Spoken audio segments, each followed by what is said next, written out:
Assalamualaikum warahmatullahi wabarakatuh. Perkenalkan, nama saya Putri Puculestari, mahasiswa IAIN Surakarta, Pendidikan Islam Anak Usia Dini dari kelas 5C.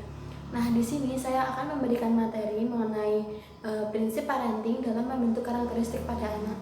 Simak videonya ya teman-teman. Waalaikumsalam. Kenalin, nama saya Putri Puculestari, mahasiswa IAIN Surakarta semester 5. Nah, di sini nanti saya akan memberikan materi mengenai prinsip parenting dalam membentuk karakteristik yang baik pada anak. Nah, pola asuh yang baik dapat membantu menumbuhkan rasa kepedulian, kejujuran, kemandirian, dan keceriaan pada diri anak. Mbak, gimana sih cara mengasuh anak dengan baik? Nah, cara mengasuh anak yang baik yaitu dengan mendukung kecerdasan anak dan melindungi anak dari rasa aman, dari rasa cemas, depresi, pergaulan bebas, penyalahgunaan alkohol maupun narkoba. Pola asuh yang baik juga dapat mengurangi risiko anak dalam mengalami gangguan perilaku. Nah, ada beberapa prinsip utama dalam memberikan pola asuh kepada anak. Yang pertama yaitu menjadikan panutan yang baik bagi anak. Nah, dalam hal ini anak cenderung akan meniru apa yang orang tua lakukan. Oleh karena itu, menjadi panutan yang baik bagi anak adalah salah satu cara mendidik anak yang penting dilakukan para orang tua, seperti mbaknya dalam mendidik adiknya. Kemudian ketika Mbak E ingin menanamkan karakter positif pada anak, berilah contoh pada mereka, misalnya dengan selalu berkata jujur, berperilaku baik, dan sopan santun terhadap orang lain, serta membantu orang tua tanpa mengharapkan imbalan. Kemudian yang kedua yaitu jangan terlalu memanjakan anak ya Mbak ya. Nah, sebagian orang tua kan banyak sekali yang memanjakan anak tanpa dia sadari. Nah, saat ini untuk menghentikan kebiasaan tersebut sekaligus memberikan pembelajaran pada anak agar ia tidak terlalu manja.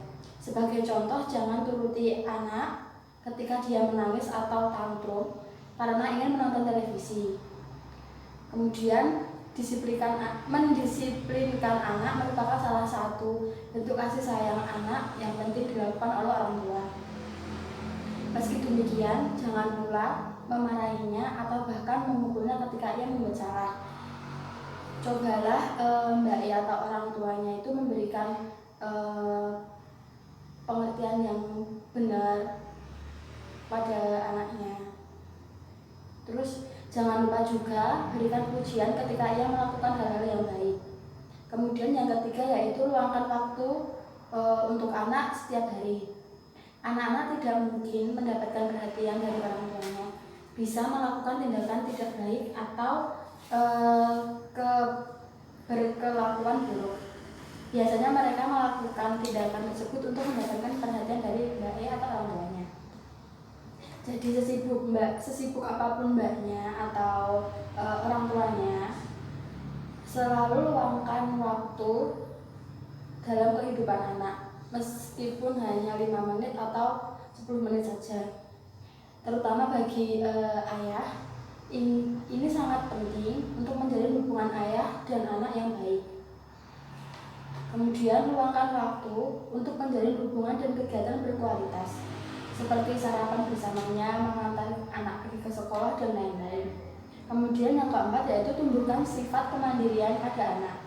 Nah, dalam hal ini dapat melatih anak agar mandiri, dapat ditanamkan dengan cara memberikan anak kepercayaan, kesempatan, dan apresiasi. Misalnya dengan mengajarkan anak untuk merapikan mainan dan tempat tidur dan lain-lainnya. Kemudian saat anak memasuki masa usia remaja, orang tua atau Mbak E juga bisa mendukung dan membantu anak untuk menyelesaikan masalah pribadinya, yaitu dengan berdiskusi dan mengarahkan pikiran anak. Jadi sebelum tidur atau Mbak E atau orang tuanya itu ketika slow atau longgar bisa bercerita kepada anaknya cita-citanya gitu. Terus kemudian pahamilah bahwa belajar mandiri tidak mudah bagi anak. Jadi tunjukkan apresiasi dan kasih sayang Mbak E atau orang tua pada setiap usaha dan keberhasilan anak. Misalnya dengan mengucapkan terima kasih atau memberikan pujian ketika ia menyelesaikan tugasnya dengan baik. Kemudian yang terakhir yaitu tentukan peraturan di rumah dengan menyertai alasannya. Seperti kayak ada aturan-aturan tersendiri. Jadi anak itu ada larangannya dalam menonton televisi, bermain HP itu ada larangannya juga. Terus menerapkan peraturan ini bisa membantu anak untuk belajar mengendalikan diri dan membedakan perilaku baik maupun buruk. Ketika membuat peraturan, jelaskan alasannya itu mengapa kok dibuat peraturan itu.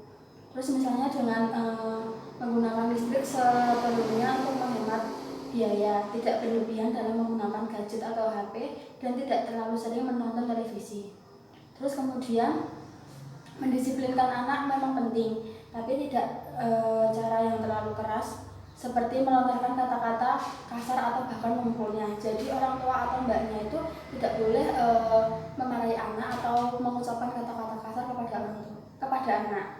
Nanti takutnya tidak ditiru. Anak yang terbiasa dipukul orang tuanya cenderung lebih suka berkelahi. Jadi anak ketika masa kecilnya itu udah dimarahin atau dipukul, nanti dewasanya anak juga akan menirunya.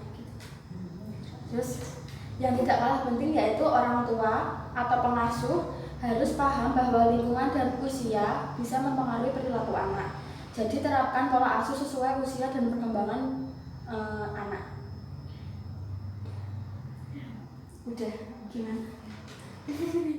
Cukup sekian video penjelasan materi mengenai parenting yang saya sampaikan. Apabila ada kurang salahnya, saya mohon maaf. Wassalamualaikum warahmatullahi wabarakatuh.